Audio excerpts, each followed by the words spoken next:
a picture of all 11 kids there. Well, someday we should get that out and make a reproduction of it or something. Well, it was Charlie Levine made reproductions of it, so that's a reproduction that we got. Because it was given to Ellis Island. They have a club of people, because my grandfather came, but they didn't really come to Ellis Island, so I don't know. But anyway, that picture was given for immigrants. But kind of being a rebel in terms of going off to England and that sort of thing was kind of in our blood early on. Stubborn lady. Right. So that's your grandmother. My grandmother, yeah. Your great grandmother. No, my grandmother. Your grandmother, right? Yes. My mother's mother. Your great grandmother. Wait a minute. Your great grandmother. My mother is your grandmother. Her mother. She had 11 children. Great grandmother. How many children were there on the Rosewalk side? 3. My father, his brother Jack, and his sister Sadie. You probably remember Aunt Sadie. Yes, I remember her. Sadie was my father's sister. Okay. And Jack died. I don't know if you ever would remember Jack. You probably didn't. What did they do for a living? At a bank or something? No! The Rosenwald Tank Company. She worked at the Rosenwald Tank Company. Jack worked in the lumber yard. We just all together. It was all a family. I didn't realize that. They all worked together. The 2 brothers and the sister. Right. And I worked down there one summer typing envelopes. Send out something. I wasn't a very great typer. We were busy. But they were hysterical. They never said a straight word. Everything they said was with a twist. The 3 of them. The Rosemont Tank Company started as a small business. It was very funny. Yeah, sure. It was always a small business. And then it kept growing and... Didn't get very big. Wasn't very big. No, it was never big. It was always a small family business. Well, for a while I remember it being the largest tank company in New York. That's a small niche. How? What?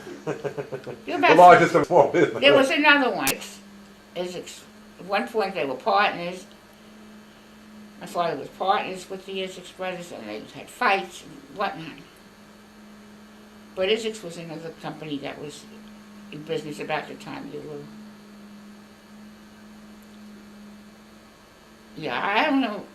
I don't think they put in any more new wooden tanks. They don't. The new buildings don't have them. No, they have the variable pumps, and the technology has outgrown it. So it's mostly into maintaining existing tanks. I have no idea what they're doing now. Yeah, you don't really kept in touch with them.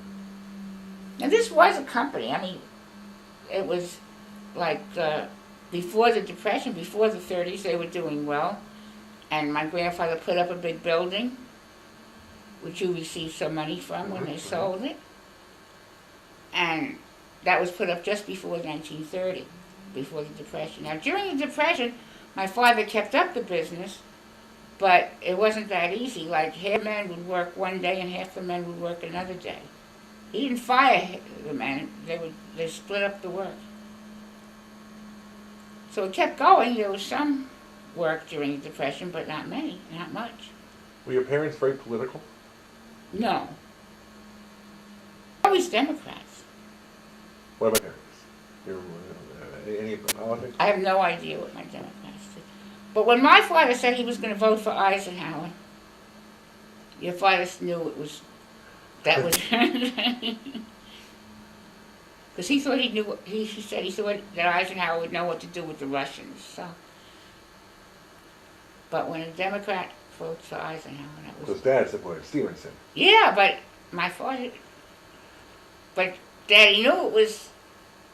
That was the end. My father was going to vote for Eisenhower, and it was no good for Stevenson already. That was it. And it was true. It didn't... Now, what else? Was your mom interested in politics at all? No, not at all. Not at all. My father read the newspaper all the time, but my mother didn't. What paper did he read?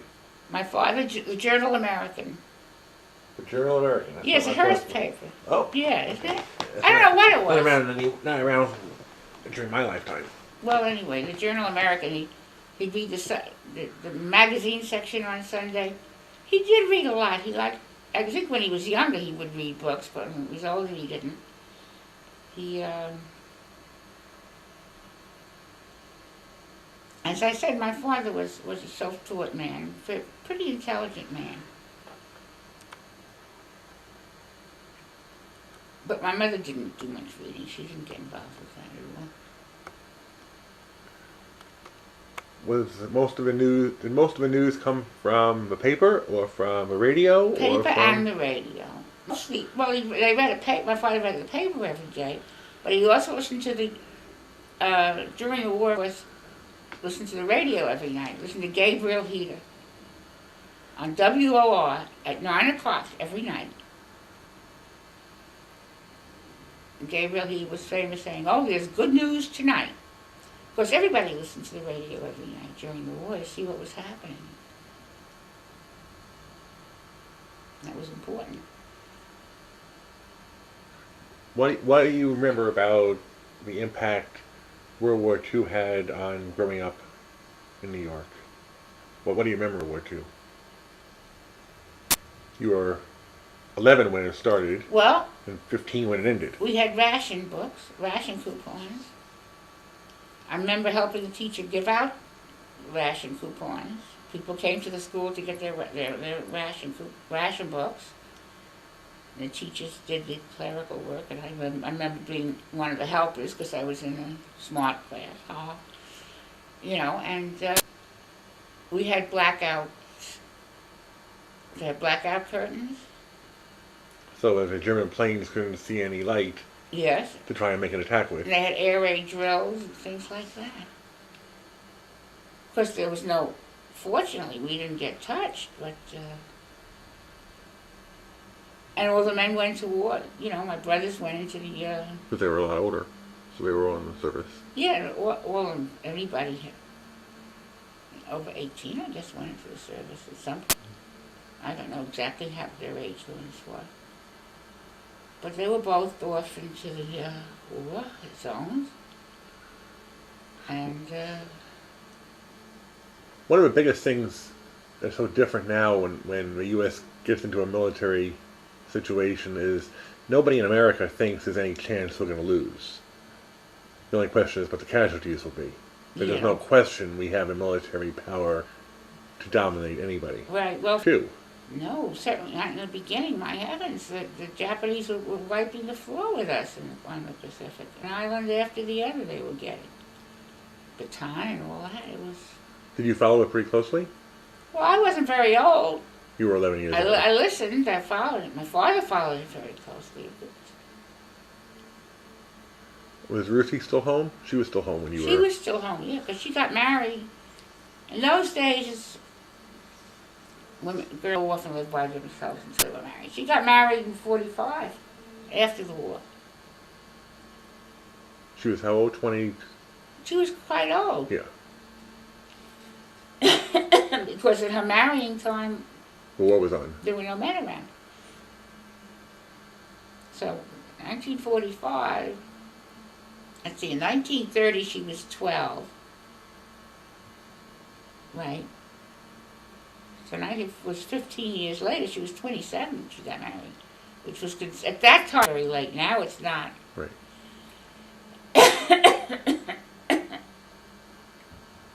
And Betty was born a short time after, And they got an apartment up in Eastern Parkway. Still in Brooklyn. Definitely. It was hard to find an apartment. So when they first got married, they had the room in my house, my apartment. Then they found the apartment because my father knew somebody who knew somebody.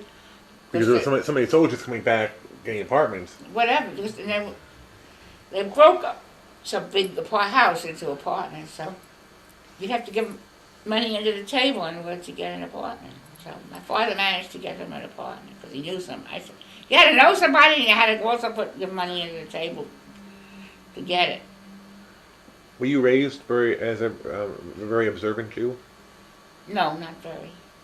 So your parents were considered themselves to be conservative, or they didn't consider. they didn't know this kid from this considering yourself to be anything. My father went to a regular, I guess it must have been an Orthodox shul, storefront shul on the holidays. They would go. A storefront shul. Yeah, it's a little shul in a store. It wasn't a big building. They'd take over the store and they'd use that as a shul. The store would operate during the week? No. It would just be a true storefront. I see. That's They're storefront churches, I see. They didn't have a separate building. And it probably wouldn't be as big. It won't be very large in terms of people either. No, because everybody had to be able to walk to it. Because my parents didn't know from being conservative or reform. They never heard of such a thing. They just knew. But did they drive on the Shabbat? I think my father might have. Yeah. Oh, well, my father did, certainly.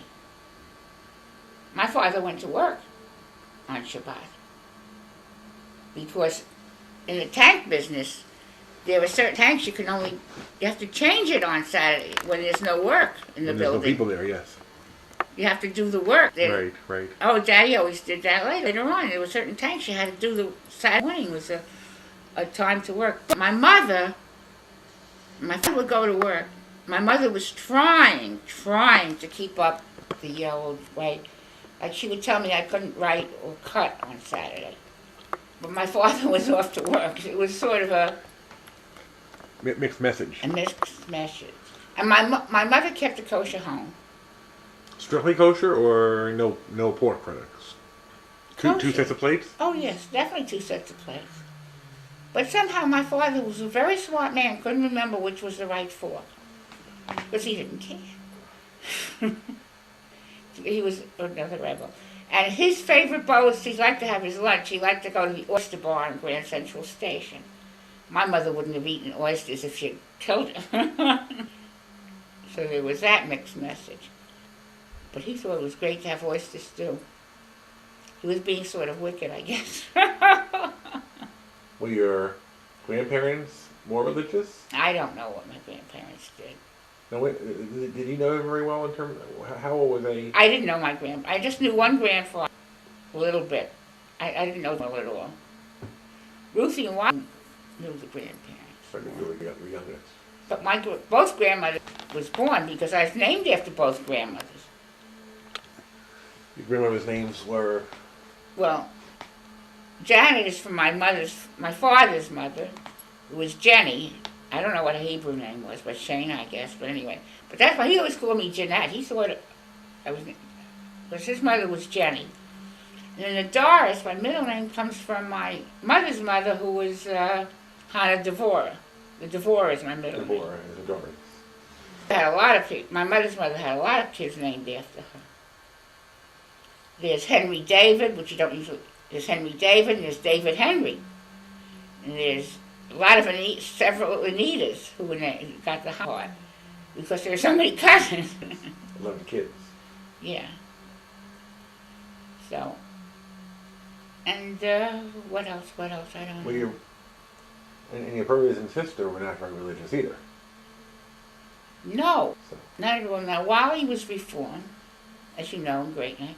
He went to Temple Emmanuel, the other Reformed temple.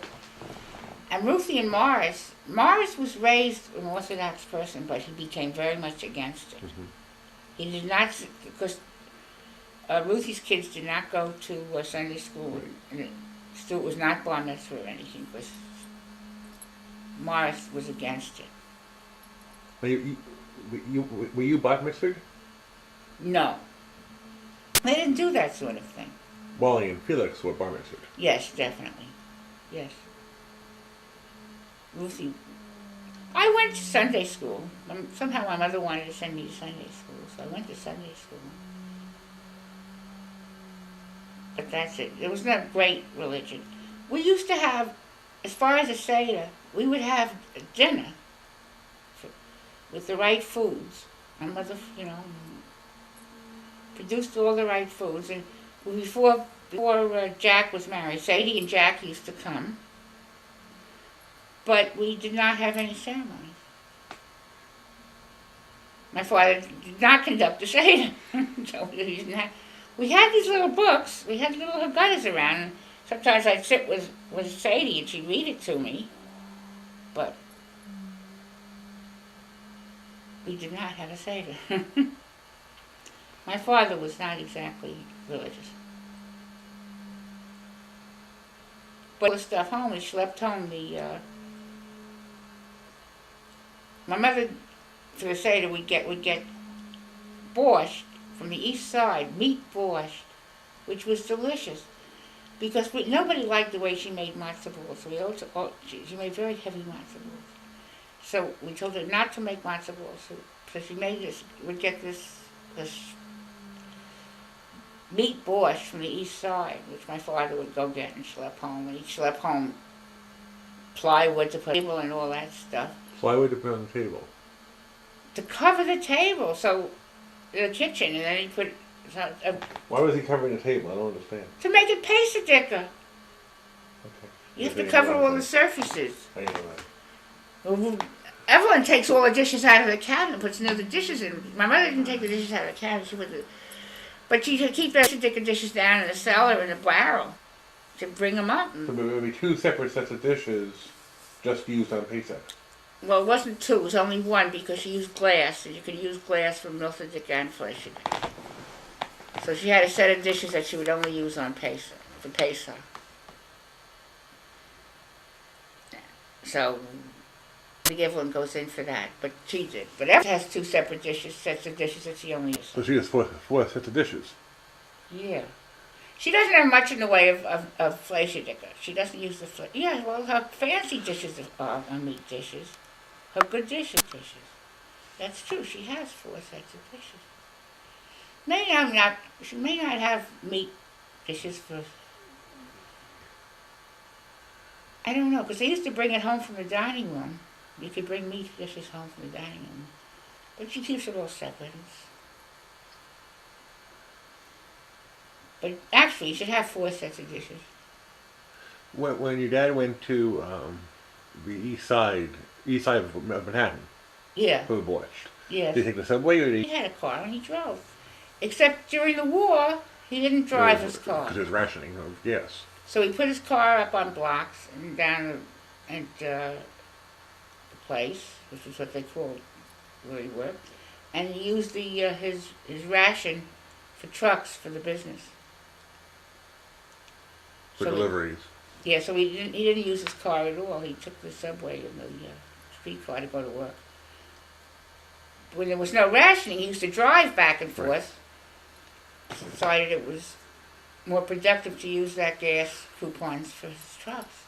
Got some ration for the trucks, but he could use more. So that's what he did. He didn't use the car at all. He didn't bring the car home at all. Just left it down there.